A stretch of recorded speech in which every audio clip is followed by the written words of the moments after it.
Ini adalah Sirah Nabawiyah Ibnu Hisham jilid 1. Ya. Ini ada penerbitnya, bisa dilihat sendiri. Ya, kemudian langsung ke halaman 197. Kedatangan malaikat Jibril kepada Rasulullah Shallallahu Alaihi Wasallam di Gua Hira. Ibnu Ishaq berkata bahwa Wah bin Kaisan berkata kepadaku bahwa Ubaid berkata, pada bulan itu Rasulullah Shallallahu Alaihi Wasallam menetap di Gua Hira. Beliau memberi makan orang-orang miskin yang datang kepada beliau. Usai melakukan hal itu, aktivitas pertama beliau ialah pergi ke Ka'bah sebelum pulang ke rumahnya. Beliau tawaf di sekitar Ka'bah sebanyak 7 kali atau lebih. Usai tawaf, beliau pulang ke rumah. Itulah yang terjadi hingga pada bulan di mana Allah berkehendak memuliakan beliau dengan mengutus sebagai nabi pada bulan Ramadan. Pada bulan tersebut, beliau pergi ke Gua Hira seperti biasanya dengan diikuti keluarganya.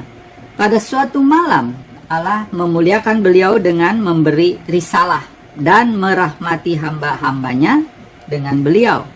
Datanglah malaikat Jibril dengan membawa perintah Allah Ta'ala. Rasulullah Sallallahu Alaihi Wasallam bersabda, Jibril datang kepadaku pada saat aku tidur dengan membawa secarik kain dibai dan di dalamnya terdapat tulisan. Malaikat Jibril berkata, bacalah. Aku berkata, aku tidak bisa membaca.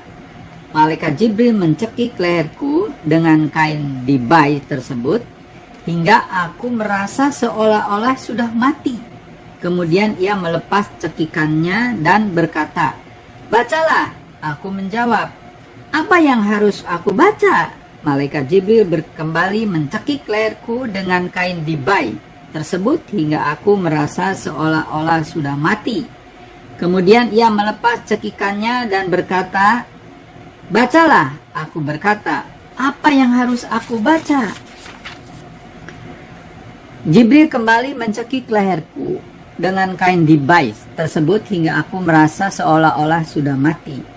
Kemudian ia melepas cekikannya dan ia berkata, bacalah. Aku berkata, apa yang harus aku baca? Aku berkata seperti itu dengan harapan ia mengulangi apa yang sebelumnya ia lakukan terhadap diriku. Kemudian ia berkata, bacalah dengan menyebut nama Tuhanmu yang menciptakan. Dia telah menciptakan manusia dari segumpal darah. Bacalah dan Tuhanmu lah yang maha pemurah, yang mengajar dengan perantaran kalam. Dia mengajarkan kepada manusia apa yang tidak diketahuinya. Dalam kurung Al-A'la 1-5. Aku pun membacanya sedang Jibril pergi dari hadapanku. Setelah itu aku bangun dari tidurku dan aku merasakan ada sesuatu yang tertulis dalam hatiku. Kemudian aku keluar dari Gua Hira. Ketika aku berada di tengah-tengah gunung, tiba-tiba aku mendengar suara dari langit. Hai Muhammad, engkau utusan Allah dan aku adalah Jibril. Aku hadapkan kepalaku ke langit. Saat itu kulihat Jibril menjelma seperti seorang laki-laki yang membentangkan kedua lututnya ke ufuk langit. Jibril berkata lagi, hai Muhammad, engkau utusan Allah dan aku adalah Jibril. Aku berdiri untuk melihatnya tanpa maju dan mundur. Aku arahkan pandanganku kepadanya di ufuk langit. Dan aku tidak melihat arah manapun, melainkan aku lihat dia berada di sana. Aku berdiri diam terpaku, tidak maju dan tidak mundur, hingga akhirnya Khadijah mengutus orang-orangnya untuk mencariku. Mereka tiba di Mekah atas dan kembali menemui Khadijah, sedang aku tetap berdiri di tempatku.